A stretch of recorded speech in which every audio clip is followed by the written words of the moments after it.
Hola a todos y bienvenidos a este video donde voy a estar compartiéndoles un poquito sobre una herramienta que se utiliza muchísimo en Python para el desarrollo de aplicaciones web de una forma muy simple y de poco código. Se llama Streamlit. Vamos a hablar un poquito sobre qué es Streamlit, qué es un KPI, qué es el propósito de este video, cómo podemos desarrollar ese código con Python y si están interesados en obtener los materiales de este video, pues nos pueden escribir un comentario y nosotros se lo facilitamos. Así como en la descripción van a tener el enlace para poder jugar un poquito con la aplicación. ¿Ok? Bueno, entonces vamos a hablar un poquito sobre lo que sería Streamlit. Y bueno, siempre es importante entender en qué contexto nos encontramos al día de hoy. Bueno, estamos en una revolución digital constante y la capacidad que debemos de tener nosotros para poder comunicar análisis complejos de manera efectiva se ha convertido en una habilidad que cualquier analista científico de datos debe tener. Es una habilidad invaluable. Y en este contexto, Streamlit emerge como una herramienta transformadora para los analistas de datos. Es como así decirlo el puente que convierte los scripts que nosotros desarrollamos en Python en aplicaciones web interactivas y visuales, democratizando el acceso al análisis de datos. Entonces muchas veces creamos código, pero esos códigos lo podemos entender nosotros y quizás no otras personas que no necesariamente son técnicas tal cual nuestro perfil. Entonces vamos a explorar el día de hoy cómo Streamlit no solamente simplifica ese proceso de democratización, sino que también lo hace accesible para cualquier persona. Y eso nos permite que se abra un nuevo mundo de posibilidades en el tema de visualización de información que a veces queda tan atrasado lo que serían este tipo de herramientas. ¿Ok? Entonces primero vamos a hablar un poquito sobre el caso práctico que estaremos desarrollando el día de hoy. Y nos vamos a estar enfocando en Latinoamérica. ¿Por qué? Bueno, en mi caso, porque resido en un país de Latinoamérica, Costa Rica, y tomamos toda la región para analizarla. Es un dataset público que documenta la población mundial desde el año 1801 hasta el 2019. Es un dataset bastante simple. Y el objetivo es centrarnos en desentrañar esa evolución demográfica de los países de Latinoamérica en las últimas décadas. Principalmente nos vamos a enfocar del año 2000 hasta el 2019 que contiene la información. Y ese análisis nos va a permitir no solo comprender las tendencias poblacionales, sino que también explorar el impacto socioeconómico y ambiental que tiene esta región, ¿verdad? Entonces vamos a ver que una vez que analicemos la información, vamos a hacer un EDA con Streamlit como nuestra herramienta. Vamos a hacer que esos datos cobren vida ofreciéndole insights importantes que estaremos desarrollando 3 insights que nos permitan revelar ese cambio demográfico de la población y cómo está creciendo Latinoamérica a nivel de personas. ¿Ok? Bueno, entonces de ahí, bueno, estoy hablando un poquito también sobre el objetivo general, ¿verdad? Entonces, como les mencionaba, el propósito es bastante simple, sencillo, que les permita a ustedes poder practicar y que el enfoque que le vamos a dar es que trascienda la mera visualización de datos, buscando KPIs claros, significativos, que actúen como pilares en nuestra exploración de datos, ¿verdad? Recuerden que los KPIs nos van a guiar hacia la creación de un reporte que en el caso que van a ver ustedes hacia adelante son 4 gráficas que nos van a permitir entender la tendencia histórica y la capacidad de entender e interactuar cómo sumergen la población a través del tiempo. ¿Ok? Entonces, indudablemente hay personas que tienen diferentes niveles de comprensión de información, pero la parte visual nos fomenta una comprensión mucho más profunda y más participativa y activa también dentro de lo que es seleccionar algún elemento para analizarlo de forma independiente y cada persona podría analizarlo según mejor le parezca o entienda más la información. Bueno, pero hablemos un poquito de qué es Streamlit. Hace un tiempo atrás había hablado un poquito en un video tal vez un poco más corto que el que tenemos el día de hoy y de una manera mucho más resumida sobre esta herramienta que existe en Python. En el corazón de todo esto que van a ver el día de hoy, pues se centra Streamlit, ¿verdad? Que es como la herramienta, en este caso la librería, que va a modificar las reglas del juego para los analistas científicos de datos, ya que nos ofrece un enfoque de simplicidad y eficiencia. Streamlit es una herramienta que permite a los usuarios transformar análisis de datos en Python, porque estaremos desarrollándolo con script de Python, en aplicaciones web interactivas sin la necesidad de tener conocimientos profundos en desarrollo web. Entonces, no tienen que ser un expertos en frontend, por ejemplo, para crear una aplicación con Streamlit. Esta capacidad de brindar poderosas visualizaciones y aplicaciones interactivas con pocas líneas de código es lo que hace que Streamlit sea una herramienta indispensable en el arsenal de cualquier persona que trabaje con datos. ¿Para qué? Para que pueda comunicar mejor la información. Pero bueno, ¿para qué sirve? Ya sabemos que me va a permitir desplegar aplicaciones web sin que sea un experto en materias de frontend, por ejemplo. Pero bueno, en la síntesis general, Streamlit sirve para la innovación en análisis de datos. ¿Por qué? Porque integra gráficos, texto, módulos interactivos en una interfaz de usuario limpia y atractiva. Empodera a los analistas para crear dashboards y herramientas de consulta que a la vez son poderosas y accesibles. No necesitamos, digamos, en este sentido, llevarlo hacia una herramienta de visualización como lo podría ser Power BI, Tableau, sino que ya dentro de Python podríamos generar código que tenga esas mismas bondades de hacerlo interactivo y demás.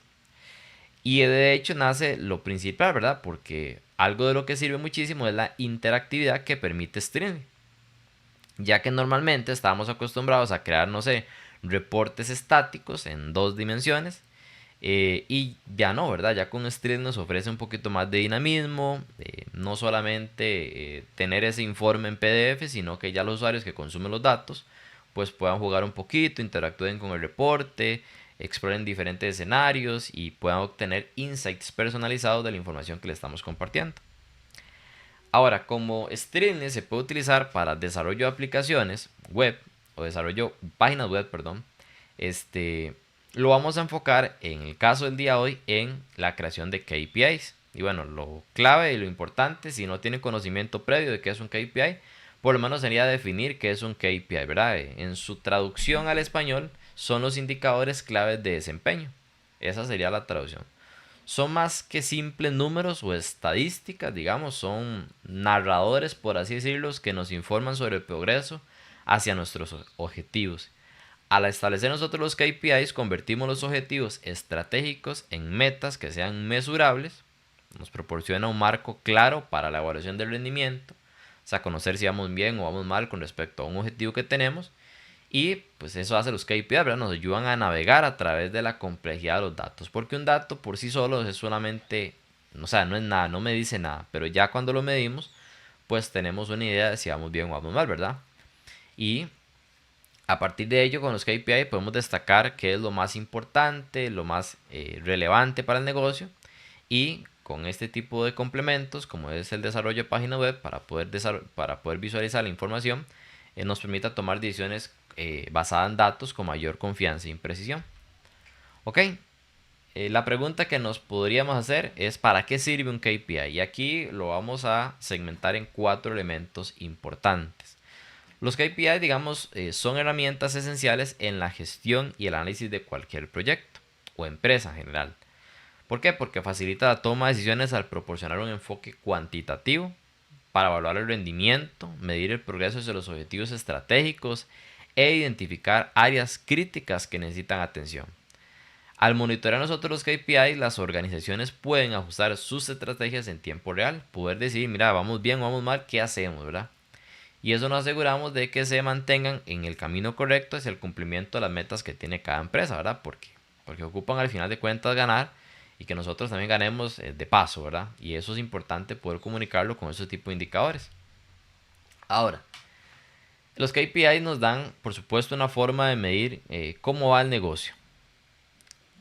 Dentro de ese proceso, para poder establecerlo, nosotros tenemos que extraer, transformar, cargar los datos y analizarlos de manera oportuna para que los resultados que vamos a compartir sean fiables. Entonces, la confiabilidad en análisis de datos se construye sobre 2 pilares fundamentales que son los que están en el título de esta filmina. ETL y EDA. El proceso de ETL nos asegura que los datos con los que vamos a estar trabajando están limpios, organizados y listos para ser analizados. Por el otro lado, el EDA nos invita a sumergirnos un poquito más en el tema de los datos, vamos a explorar patrones, identificar anomalías, empezar a formular nuestras hipótesis y ya en conjunto esos procesos forman la base de cualquier análisis fiable. Si hacemos un buen ETL y un buen EDA, podemos tener un análisis bastante fiable, nos vamos a asegurar nuestros insights que sean bastante sólidos y que las conclusiones que vayamos a compartir sean fundamentadas, no se basen en nuestra subjetividad, sino en los datos que tenemos para compartir. Ahora, veámoslo por separado. ETL, el proceso ETL, representa siempre la fase inicial en el manejo de cualquier conjunto de datos. Y es aquí donde la calidad de datos se pone a prueba, digamos. ¿Por qué? Porque aquí tenemos que ajustar los tipos de datos, gestionar valores nulos, definir una estructura que va a servir de cimiento para todo análisis subsiguiente. Y este meticuloso proceso de preparación es fundamental, ya que datos mal gestionados pueden llevar a conclusiones erróneas. Y esto afecta, digamos, la integridad de nuestros análisis de manera correcta. Ahora, el EDA, que es por consecuente la fase que sigue, ya nos va a encargar, bueno, el EDA es el acrónimo de exploración de datos, ¿verdad? Es el proceso mediante el cual comenzamos a familiarizarnos íntimamente, por así decirlo, con nuestros datos. ¿A través de cómo? Bueno, visualizaciones y análisis preliminares. Entonces, el EDA, como fase, nos va a permitir descubrir patrones, detectar outliers, establecer las primeras hipótesis. Y este paso es fundamental para cualquier analista de datos, ya sea en cualquier herramienta que estén utilizando, si son más de Excel, si son más de una de visualización o si son más de lenguajes de programación como R o Python. Bueno, es un paso fundamental, ya que sienta las bases para la formulación de indicadores clave y las tomas estratégicas basadas en información, ¿verdad? A través de el EDA transformamos un mar de datos crudo que ya procesamos y limpiamos en el ETL en un mapa más claro y navegable. Y eso nos va a llevar hacia insights mucho más valiosos y a acciones informadas. Entonces este es el proceso, de esto consiste el caso práctico. Vamos a dejar la parte de la presentación hasta acá, porque yo sé que están ansiosos de llevar esto sí, el conocimiento práctico. ¿Ok? Entonces, en el caso particular, para poder desarrollarlo, deben ya tener instalado Anaconda, porque estaremos utilizando, en mi caso, Visual Studio Code para poder desplegar la aplicación de Streamlit. Igual la vamos a ejecutar desde cero. Ustedes pueden pausar el video e ir escribiendo código si quisieran hacerlo de la mano, así como para ir aprendiendo un poquito más. Y todos los materiales y demás de lo que tiene que ver con el script están disponibles en nuestra descripción. Nos puede escribir o poner un comentario. Y nosotros con mucho gusto se lo facilitamos para que puedan replicarlo sin ningún tipo de inconveniente. Eso sí, no vamos a ver el proceso de instalación de Anaconda, vuelvo y repito, para que lo pueda instalar. También instalar Visual Studio Code y a partir de ahí todo va a ser desde cero. Desde instalar Python como un entorno virtual para poder ejecutarlo y que puedan correr la aplicación sin ningún problema. Y como bien les decía, en la descripción va a estar el enlace para poder interactuar un poquito con la aplicación si así lo desean. ¿Ok?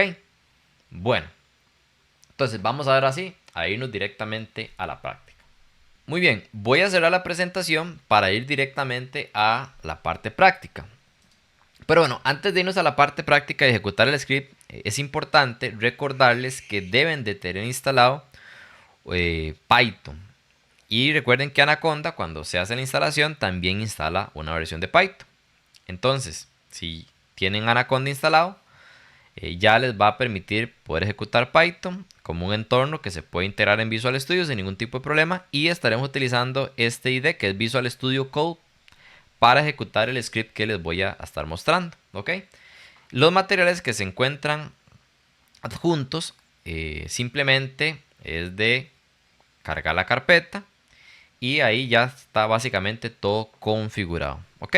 Entonces me voy a ir directamente al Visual Studio Code. Normalmente cuando abren el Visual Studio se les va a mostrar algo similar a esto, a excepción de la parte reciente. Y simplemente vamos a índice file, open folder, vamos a abrir una carpeta, me voy y me ubico en Python, que es donde yo tengo guardado esta carpeta. Ustedes lo pudieron haber guardado en su carpeta de descarga, en sus documentos, en su escritorio. Yo lo tengo en esta carpeta de Python que está en mi documento. Selecciono la carpeta, se llama caso práctico string, toda la carpetica, no tienen que darle doble clic, no es necesario.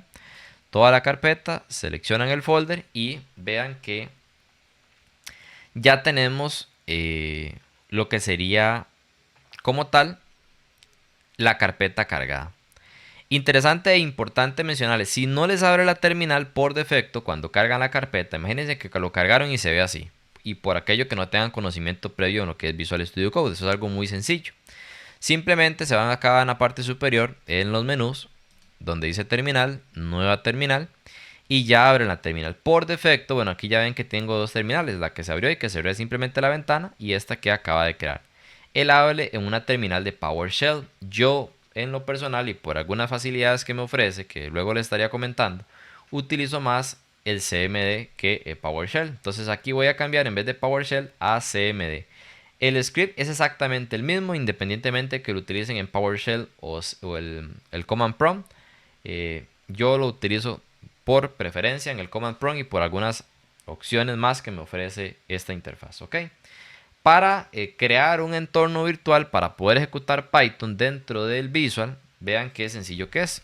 Ya tenemos instalado Python, entonces le hicimos py-m v environment. Bueno, aquí sería un acrónimo env, que vamos a crear un entorno para ejecutar Python, y por efectos del caso que vamos a estar desarrollando le voy a llamar KPI. ¿Ok? Entonces voy a crear un entorno virtual para ejecutar Python ahí, ¿ok? Y básicamente vamos a necesitar ciertas librerías y paquetes para poder trabajarlo. Bueno, aquí dice que si yo quiero seleccionar el folder, vamos a indicarle que sí, para que termine a hacer. Vean que aquí ya se está cambiando a Python. Vamos a esperar que termine de crear el entorno. No suele tardar mucho.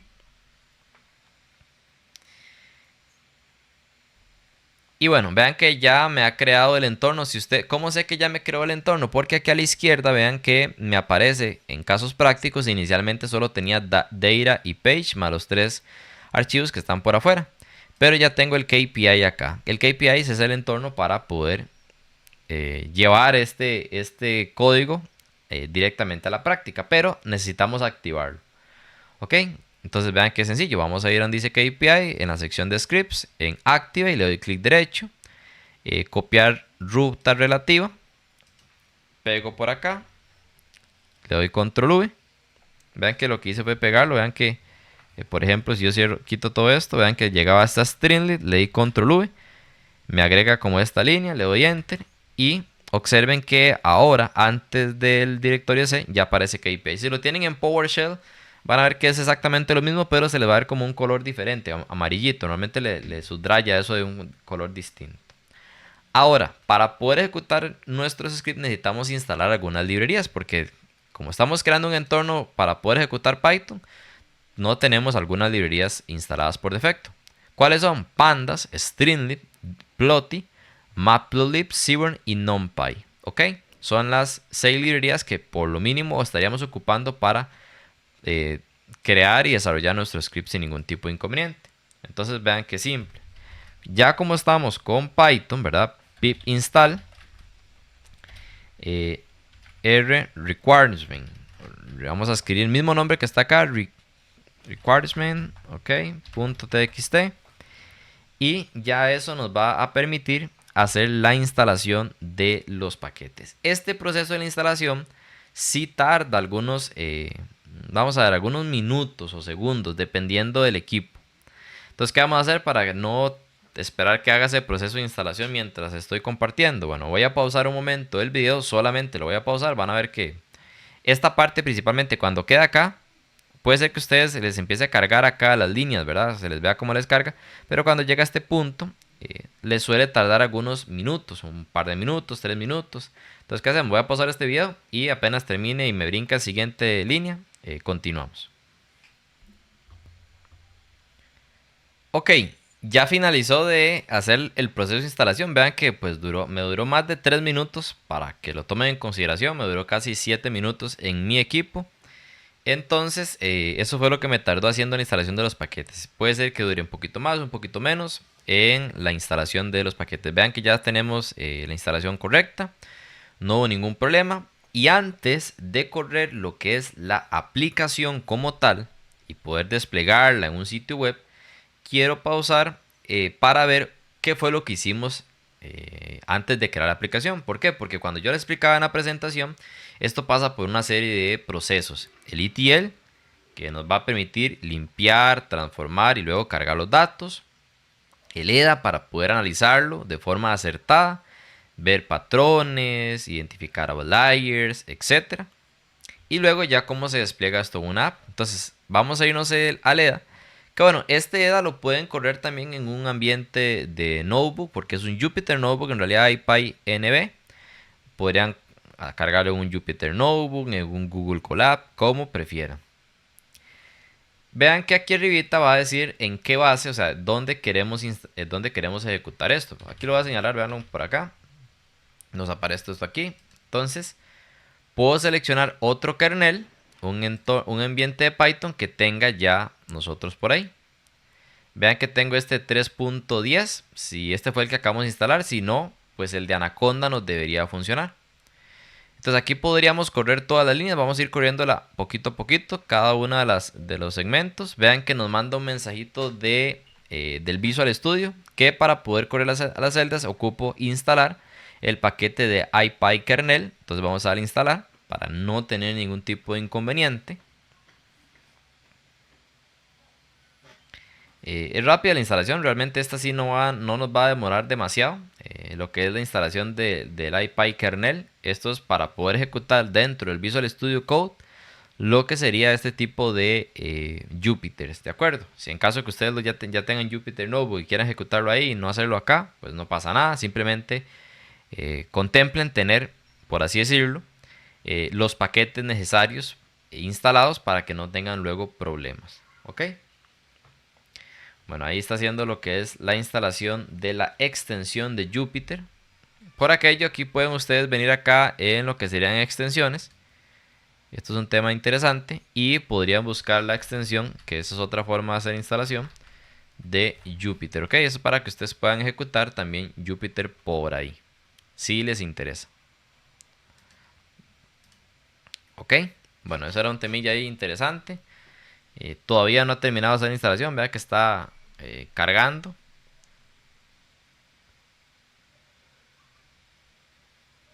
Cuando termine la barrita de darle ahí hacia un inicio y final, ya ahí estaría completa lo que sería la instalación. Ok, vean como se cerró ya la ventanita y eso quiere decir que ya está instalado. Y vean que como ya había ejecutado esta línea de comando, vean cómo se empieza ya a correr este código que está por acá. Es un poquito más lento que en los propios Jupyter, correr los códigos de acá, pero bueno, ya lo tenemos disponible. Para contextualizar los pandas, bueno, estos son paquetes como principales y muy importantes dentro de Python. Panda, Seaborn, bueno, Seaborn para visualizaciones estadísticas, Matplotlib para visualizaciones más en 2D. Ticker para darle formato a los ejes, Font Formatter también, NumPy para trabajar con vectores, matrices, con un poquito de álgebra lineal dentro de Python. La parte de warnings, por si por ejemplo hay una actualización en alguna librería y demás. Bueno, ahí estamos listos. Y que ignores esas advertencias.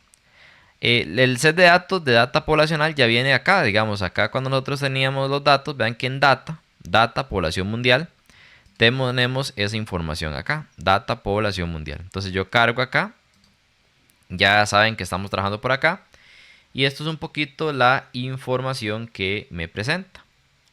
Entonces vean que el tema del ambiente de Python, tenemos esta columna de entity y los años desde 1801 hasta el 2019. O sea, tenemos casi, bueno, muchísimos años de diferencia. Casi más de 200 años. Todo 1800, todo 1900, 220 años casi de diferencia para información de la población de cada país. Ahora, por supuesto es una información bastante amplia. ¿Qué vamos a hacer acá? Vean que hay una función interesante que se llama MEL. No sé si ya la conocen, la han visto, la han utilizado. Que es como que me da vuelta la base de datos. ¿Cómo que me da vuelta? Se preguntarán ustedes. Bueno, es que si ahora yo tengo entity en una columna y los años en muchas columnas, que son 220 columnas, voy a crear una columna año que me va a agrupar todos los años en una sola columna y la población la va a ir agregando como otra variable que se llame población. Entonces si yo ejecuto esto, ya van a observar que mi set de datos va a quedar en 3 columnas. Una que se llame entity, otra que se llame año y otra que se llame población, con los años de la población desde 1800 hasta 2019, pero ya en formato de que los campos que contienen los registros sean referentes al valor de la columna. Aquí vamos a cambiar el tipo de dato. Año lo vamos a cambiar a un tipo de dato entero y población a un tipo de dato entero también de tipo 32. Y luego vamos a hacer un orden que quiero tener esta columna donde vamos a empezar con país, luego por año y por último población. ¿Por qué? Porque bueno, este se llamaba entity. Entonces vamos a cambiarle la variable para que se llame país y este orden es el que va a tener. Ahora, como tenemos muchos países y es la población mundial, nosotros decidimos simplificarlo a que únicamente fuera por América Latina. Entonces vamos a eliminar todos los países que no sean de América Latina y también vamos a reducir la muestra para únicamente trabajar con el año 2000 hasta el 2019, porque son registros un poquito más recientes y podríamos ver el crecimiento poblacional de estos últimos periodos. Entonces vamos a ejecutar esta línea. Ven que aquí estoy creando una lista. Creamos una lista, abrimos paréntesis, cerramos, enumeramos los países de Latinoamérica y vean qué interesante. Entonces aquí lo que estamos filtrando, si la columna país que ya traíamos en el DF Melted está en los países de Latinoamérica, que es esta lista, pues nos va a dejar el data frame filtrado y luego va a decir que el año sea una condición donde me traiga los valores del año 2000 hasta el 2019 inclusive. Ok. Ahora vamos a ir viendo acá un poquito, vamos a ordenar los datos por país y año de manera ascendente. Y si realizo nuevamente una impresión de los resultados, observen que ya nos ofrece el año 2000 hasta el 2019. Otra acción que podríamos haber realizado es pues volver a reasignar los index, ¿ok? Pero bueno, aquí no pasa nada. Ya tendríamos nuestros datos como los ubicamos si queremos, ¿verdad? Por ejemplo, en Argentina, para el año 2000, la población era de 36.871.000 personas. Y bueno, ahí fue cambiando, ¿verdad? Cada año ha crecido un poquito más hasta la actualidad, que eso vamos a ver qué tan grande es la población de Argentina. O por ejemplo, Venezuela, que en el año 2019 su población es de 28.516.000. Es importante siempre que, bueno, ya estamos en el proceso de carga. Recuerden que el ETL es extraer. Ya extrajimos la información del archivo CSV. Estamos transformándolo. Y ahorita vamos a revisar si hay valores faltantes dentro del set de datos. En este caso nos observamos que pues está bien distribuida la información o variables de tipo texto para el país. Y las otras dos variables quedan como entero. Y no hay nulos, pero podríamos también hacer una revisión de nulos directamente con el script de que isNull súmeme, ¿ok?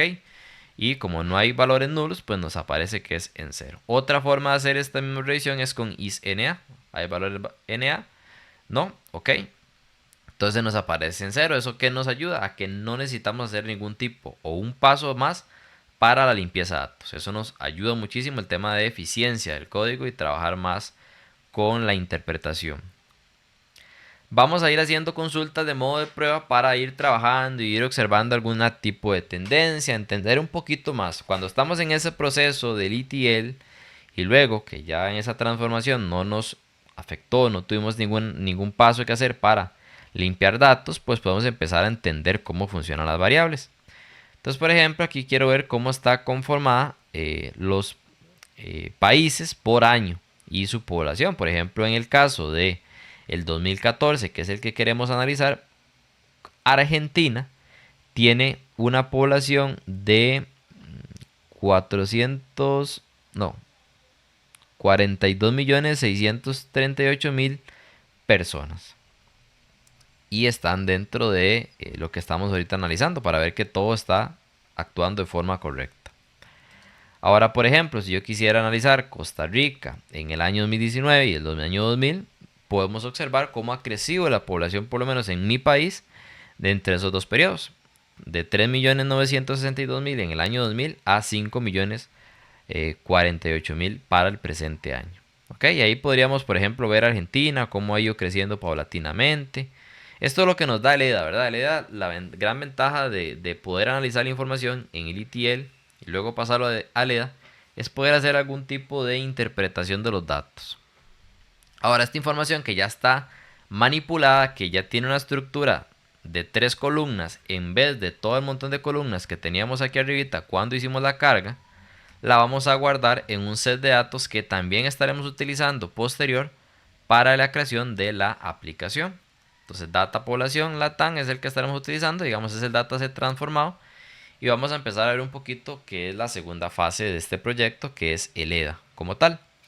Ok, aquí vamos a analizar a través de gráficos descriptivos la búsqueda de patrones y tendencias en valores que puedan ayudarnos a definir futuros KPIs. Ok, entonces aquí cargamos el set de datos, vamos a hacer la carga y vamos a hacer algunas funciones que me permitan transformar los valores de las escalas. Ok, van a ver que por el tamaño de la población, en algunos datos me van a salir en notación científica. Entonces, ¿qué estamos haciendo acá?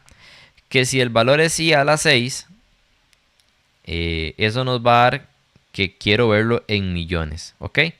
¿Para qué? Para que me retorne el valor en millones y que no me diga esa notación científica. O que si es i a la 3, que me devuelva el valor en miles.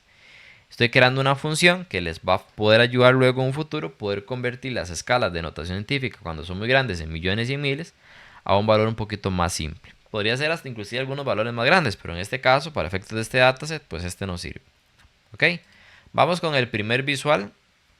Voy a seleccionar Costa Rica por ser mi país. En el set de datos, vean que el país, quiero seleccionar el país seleccionado que está por acá arriba. ¿Y qué vamos a hacer? Bueno, vamos a hacer unos grafiquitos para analizarlo.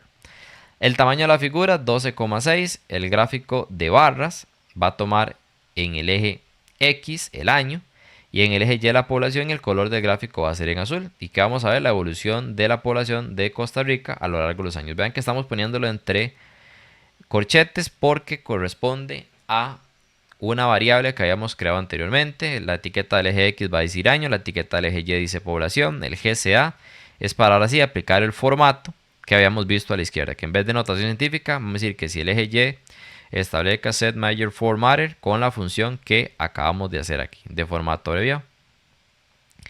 Y listo, vean que aquí ya podemos observar cómo es el comportamiento de la población de Costa Rica desde los últimos 20 años casi. Desde el 2000, que estamos menor a los 3 millones, hasta el año 2019 que superamos ya los 5 millones de personas habitantes en el país. Ahora vamos a ver un comparativo de 3 países, Argentina, Chile y México. ¿Ok? Entonces, ¿cómo lo hacemos? Bueno, establecemos la figura del gráfico. Aquí le indico que los gráficos a seleccionar son los que son en países a comprar. For país, en país a comprar. Y ahí empieza el bucle. Entonces, ¿qué vamos a hacer? Una iteración de cada una de las líneas que tenemos por acá mostradas. Fíltreme del DF países únicamente cuando la columna país sea igual al país que está en el bucle. Y para ahí recuerden que toma el valor de país a comparar. Y vamos a plt.plot, que recuerde que el plot es un gráfico de líneas donde en el eje X pone el año y en el eje Y la población. Y vamos a tener una etiqueta que es el país, Argentina, Chile y México, para ver los colores que representa. Ok, aquí vemos un poquito la tendencia. ¿Qué nos dice acá? Que la población de México es muy superior a la población, por ejemplo, de países como Argentina o Chile. Y que la tendencia de México sigue siendo, parece que hacia la alza. Habría que analizarlo ya más puntualmente, pero parece que sigue siendo alcista. O sea, sigue creciendo la población a lo largo del tiempo. Ok, vamos a hacer un gráfico de histograma para poder conocer un poquito la distribución. En este caso creo que va a ser mejor hacer el gráfico de tal vez de densidad, pero bueno. Acá la técnica de Sturgis, si no saben cuál es la técnica de Sturgis, es una técnica que me permite poder segmentar el histograma en bins de la forma correcta. Recuerde que los bins es qué tantas proporciones, por así decirlo, qué tantas es la anchura que puede tener cada barra.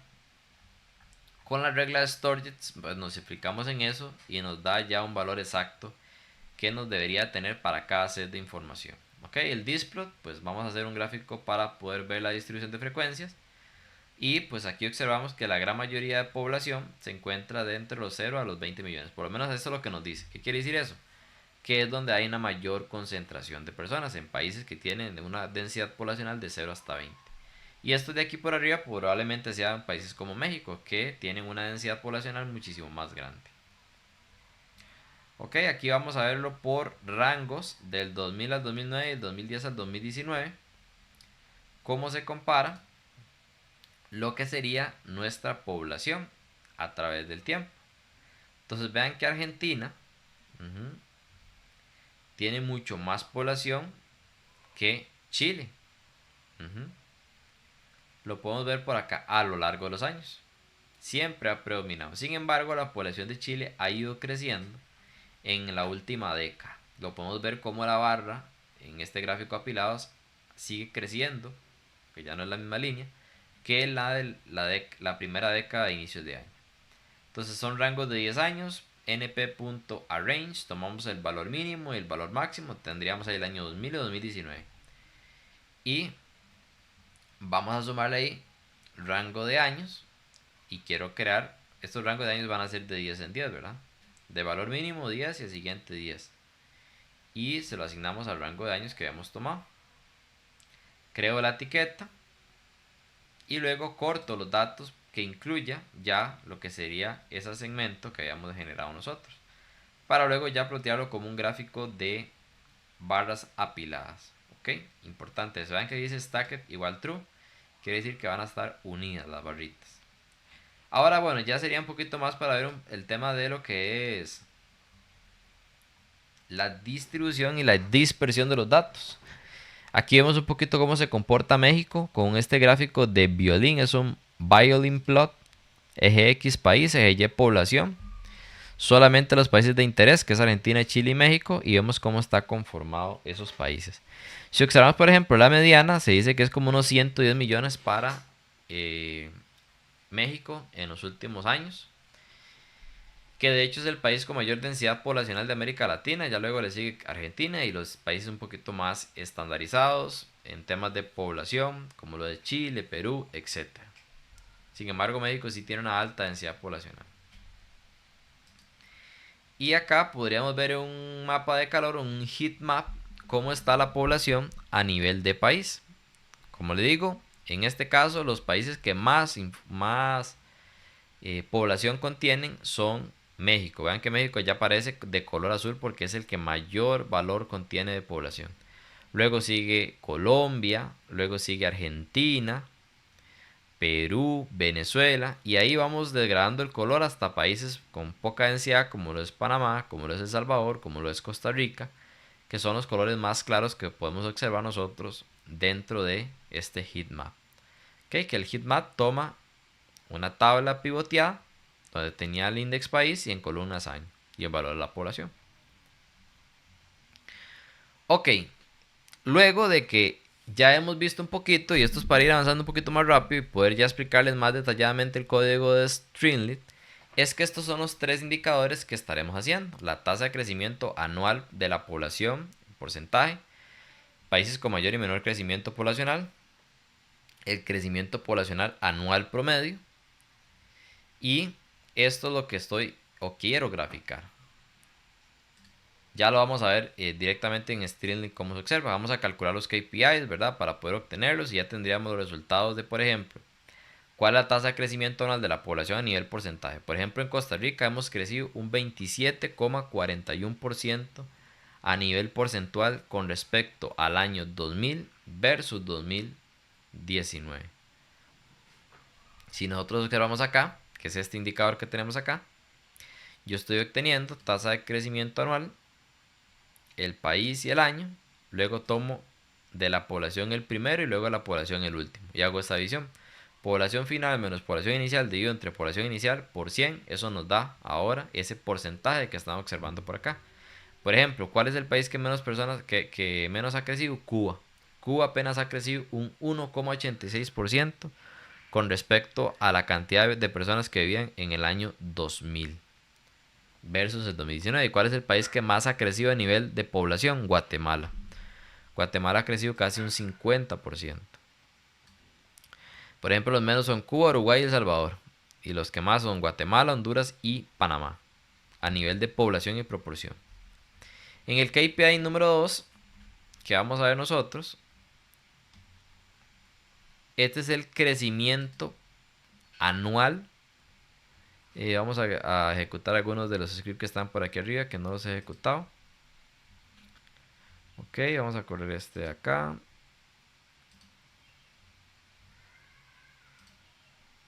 En el caso del KPI número 2 es el crecimiento anual promedio. ¿Cómo así que promedio? Bueno, observen acá la fórmula. Quiero agrupar los datos por país, población y el PCT Change. El PCT Change lo que me da es el promedio diferencial porcentual con respecto al elemento que estaba anterior a él, en este caso el año. Entonces, ¿cuánto varió el periodo anterior contra el actual? Eso nos da a nivel porcentaje, lo multiplicamos por 100 para pasarlo a base 100. Y ya tendríamos cuánto es ese crecimiento anual, redondeado con 2 decimales. Entonces, por ejemplo, a nivel promedio, el país que en promedio aumenta muchísimo más es Honduras. Vea que en promedio, Honduras crecía por año un 2%. Seguido, no mentiras, el primero sería Guatemala, seguido de Honduras. Son los países que crecen más en promedio anual. Y de hecho son los países que tienen más alta crecimiento poblacional de las últimas 2 décadas.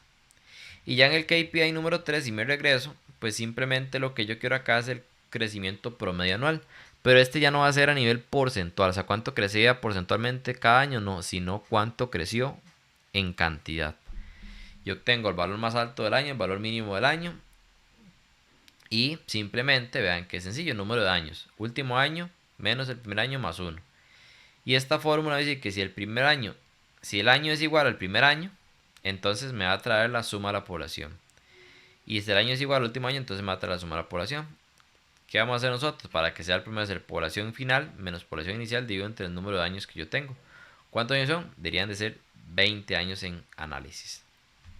Y si ya aquí observamos cuánto es el crecimiento en cantidad de personas en promedio,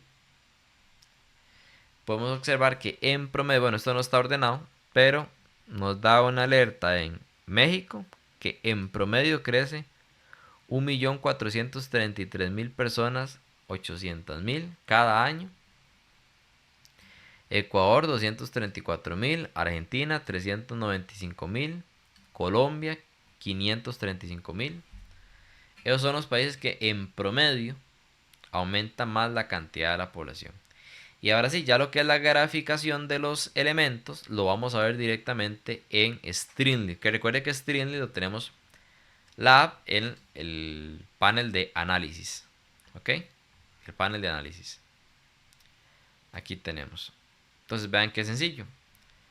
¿Qué vamos a hacer nosotros en Streamlit? Bueno, vamos a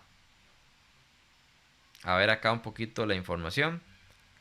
Dice que vamos a configurar. Vamos a ir entendiendo un poquito mejor cómo funciona este código. Quiero establecer el page title, mi aplicación Streamlit y el chart with outwards trend. Entonces vamos a ejecutar inicialmente la aplicación para que la vayamos viendo.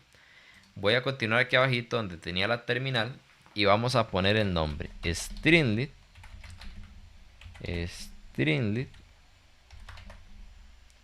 run analysis.py. ok, Streamlit run analysis.py. Entonces le doy enter, observen ahí, va a durar unos segundos, por supuesto, y ¿qué va a hacer? Nos va a abrir una ventana nueva donde va a traer la aplicación que ya les voy a mostrar por acá, que me abrió una otra ventana que tengo por acá abierta. Y esta es la aplicación que están ustedes observando por ahí. Ok, la misma aplicación que acaban de ver, ahí nosotros la tenemos. Entonces vayamos a ir interpretando un poquito el código. Si yo me voy al Visual Studio, ¿qué nos da a entender? Bueno, aquí tengo un poquito la configuración, mi aplicación, el page icon, el el título, análisis de la población. Si yo me regreso acá, por ejemplo, dice análisis de población.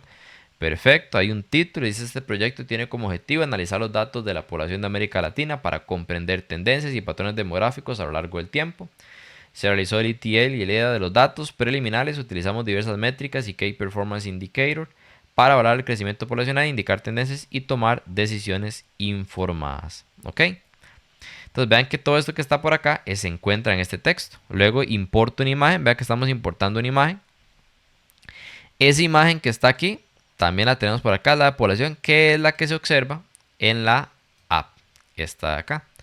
El Key Performance y los indicadores clave, ¿verdad? Estos son los tres: la tasa de crecimiento anual de la población, los países con mayor crecimiento poblacional y el crecimiento poblacional anual promedio. Que esto es importante que se diga y que se mencione dentro de la página web que se está creando, para que cuando una persona llega a consumir el reporte que está en el siguiente elemento, que es el de KPIs, sepa qué es lo que se va a analizar y que entienda el contexto. Porque a veces no se entiende el contexto, solo tenemos el reporte, pero no entendemos ese contexto. Entonces, me voy acá donde dice KPIs y ya aquí nos va a aparecer inicialmente lo que sería el dashboard creado para esta página web. Vean que tenemos 5 países elegidos de forma manual, ya vienen elegidos automáticamente. Podríamos agregar más, o sea, podrían elegir otros o quitar, ya nada, simplemente de añadir o seleccionar. Antes de explicarles un poquito el código de Streamlit, vamos a verlo. O sea, antes de explicarles el reporte, perdón, vamos a ver el codiguito que habíamos desarrollado. Y aquí está todo lo que teníamos en la página inicial, la del análisis. ¿Ok? Ahora, vean que la del análisis también en el header llama el Key Performance Indicator. Nosotros tenemos el KPI, voy a darle clic en KPI. Y aquí yo ya tengo todo el código que utilizamos para la creación de, por supuesto, este sitio web. Ok, vamos a entender un poquito más detalladamente en qué consiste, qué hace específicamente. Bueno, recuerde que Pandas es la librería para el manejo y análisis de estructuras de datos. Streamlit, que lo estoy llamando AST, nos permite crear aplicaciones web de análisis de datos en forma muy rápida y con muy poco código. Plotly Express, ASPX, digamos, es una interfaz simplificada para Plotly que permite crear gráficos interactivos de alta calidad, o sea que sean más dinámicos que los demás Plotly. Se utiliza muchísimo para visualizar los datos y hacerlos más accesibles hacia todas las personas. Luego viene el de JSON, que el de JSON se usa para trabajar con datos en formato JSON, que es un formato mucho más ligero de intercambio de datos. ¿Ok? Vean que estoy estableciendo la configuración de la página y luego las funciones que van a hacer los cálculos. Estas funciones que ustedes observan acá, la de la tasa de crecimiento, la de mayor a menor, es lo mismo que habíamos visto ya en el EDA, simplemente que estoy trayendo el análisis directamente a la aplicación. Entonces todo esto que está acá ya lo vimos porque eran los elementos que queríamos hacer. Por ejemplo, aquí era el promedio anual. Esto ya lo habíamos explicado. Entonces me voy a enfocar desde aquí hacia adelante para entender un poquito el código. Por aquello, bueno, por si tienen duda de qué hace este page title y page icon. Este es simplemente definir el título de la pestaña del navegador. El de icon va a ser un icono para la pestaña del navegador que utilizando, digamos, emojis, una URL o una imagen. El layout es donde determina el diseño de la página. White se usa para el ancho completo de la pantalla. ¿Ok? Y nos va a proporcionar mucho más espacio para visualizar los datos, o también conocido como los widgets. Aquí ya luego tenemos las funciones que pues, nos permite calcular los datos que queremos trabajar, por supuesto. Y bueno, aquí vamos a ver ya con la carga de los datos. Este parámetro del low memory se utiliza para minimizar el uso de memoria durante la carga. Y esto es especialmente útil cuando se trabaja en archivos grandes. ¿Ok? Entonces cuando tenemos una estructura muy grande de información, podemos aplicar fácilmente este elemento. Ahora, este que dice calcula los KPIs, tasa de crecimiento anual, país con menor crecimiento y crecimiento promedio por país, es aplicar básicamente las funciones, las tres funciones que hemos definido arriba, para los datos que estamos cargando. ¿Ok? Y ahí lo que nos va a devolver es un conjunto de datos que van a ser utilizados luego para la visualización. El título que tenemos por acá es análisis de la población, que es el análisis en la aplicación de Streamlit. ¿Ok? ¿Ok? Es el título de la aplicación de Streamlit. Luego tenemos el divider, que inserta una línea divisora en la página para organizar visualmente el contenido. Aquí vamos a filtrar por países en la barra lateral, opciones países, site, slide, bar, multiselect. Vean que estamos diciendo que quiero que esto sea una selección múltiple, que seleccione uno o varios países. Y tomando los países únicos de los valores únicos de la columna país de la base de datos de data. Entonces, ¿qué está haciendo esa parte? Básicamente esto que está por acá. Vea, seleccione uno o varios países, ustedes vieron el texto y uno puede elegir. Y ya viene por defecto 5. Esto es para que no aparecieran los gráficos en blanco cuando lo estamos visualizando. Guatemala, Honduras, Panamá, Ecuador y Bolivia. Y podemos seguir agregándole para estandarizarlo. Luego vamos a ver el tema del crecimiento filtrado. Ese crecimiento filtrado es básicamente filtrar el data frame, esto que está acá, por países para incluir solo aquellos países que están siendo seleccionados en la barra lateral. Eso quiere decir que lo que yo elija en esta parte izquierda me va a filtrar el data frame, ¿ok? El data frame que yo tengo originalmente. Por ende, me va a afectar las visualizaciones que yo vaya a hacer. Esa es la ventaja. ¿Ok? Luego vamos a crear columnas para la creación de los gráficos, 2, 0.2 y 2. Y vamos a ver acá donde dice width. Bueno, por aquello esto que dice CT, si no entiende que es ct.columns, eso crea columnas en la página para organizar los widgets o contenidos visualmente. Los parámetros 2, 0.2 y 2 nuevamente indican el ancho relativo de cada columna que estamos compartiendo. Ahora sí, mostrar el KPI número 1. Ahí simplemente lo que estamos nosotros es aplicando los gráficos, las funciones que teníamos arriba. Y a esa función que tenemos arriba le aplico, por ejemplo, un gráfico de barras con cierto color y una nota. Los valores del eje representan los porcentajes. Entonces vean acá.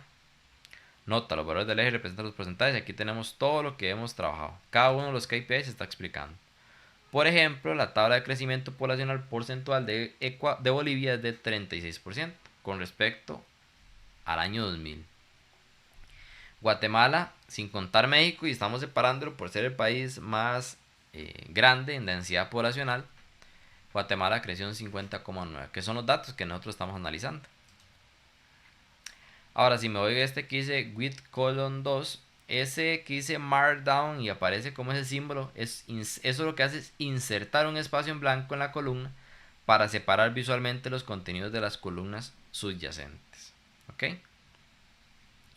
Ahora, si nos vamos a mostrar el número 3, aquí vamos a aplicar de forma ordenada cuáles son los 5 menos importantes, perdón, los 5 más importantes, los países con mayor crecimiento poblacional y los 5 con menor crecimiento. Vean, ¿por qué sé que es el mayor y menor? El ascending es igual false y el ascending es igual true. ¿Qué es descendente y qué es ascendente?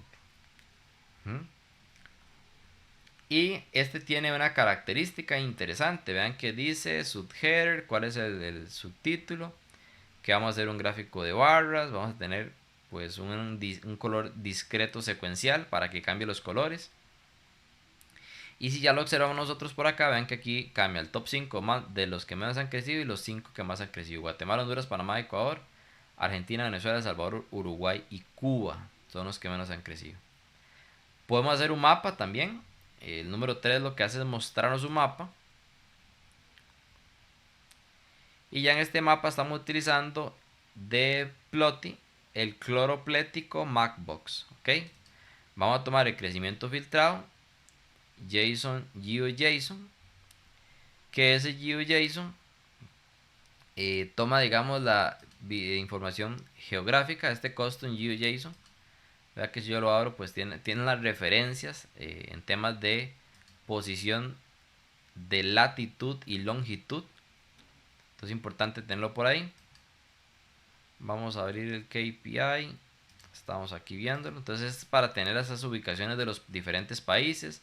Cuál es el color, el país, las características, latitud y longitud, etc. Esto que tenemos acá es un gráfico de Plotly para poder visualizar visualmente, valga la redundancia, ese mapa que estamos nosotros representando. Y ya para ir finalizando, pues tenemos únicamente nuevamente el espacio, el número 6 para filtrar los datos. Y esto es un tema de filtro para hacer un gráfico de líneas. Vean que estamos haciendo un gráfico de líneas que dice crecimiento poblacional, que toma la data filtrada en el eje X el año, en el eje Y la población y el color es el país.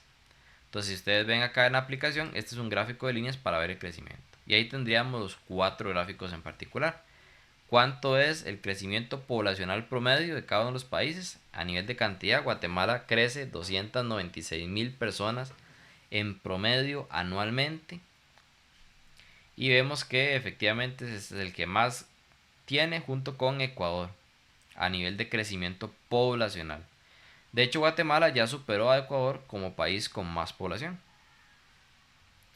Bien, vean que aquí pueden agregar otro país, qué sé yo, pueden agregar Costa Rica, aunque Costa Rica es muy chiquitico, pero podemos agregarlo. Y ahí está, ¿verdad? Y este también interactúa. Ahí está Costa Rica, es de los más pequeños. Y nos da una síntesis del comportamiento. Entonces esto es una aplicación web. En el link que tienen adjunto en la descripción del video van a poder elegirla y poder navegar un poquito en la app. Y también en los materiales para que puedan replicarlo sin ningún tipo de inconveniente. Espero que les haya gustado muchísimo este video, que les haya sido entretenido, que puedan replicarlo, practiquen para que puedan hacer aplicaciones como esta o muchísimas mejores y que puedan llevar Python hacia ese siguiente nivel de visualización y de compartir los datos, ¿ok? Nos vemos en un próximo video la siguiente semana. Hasta pronto.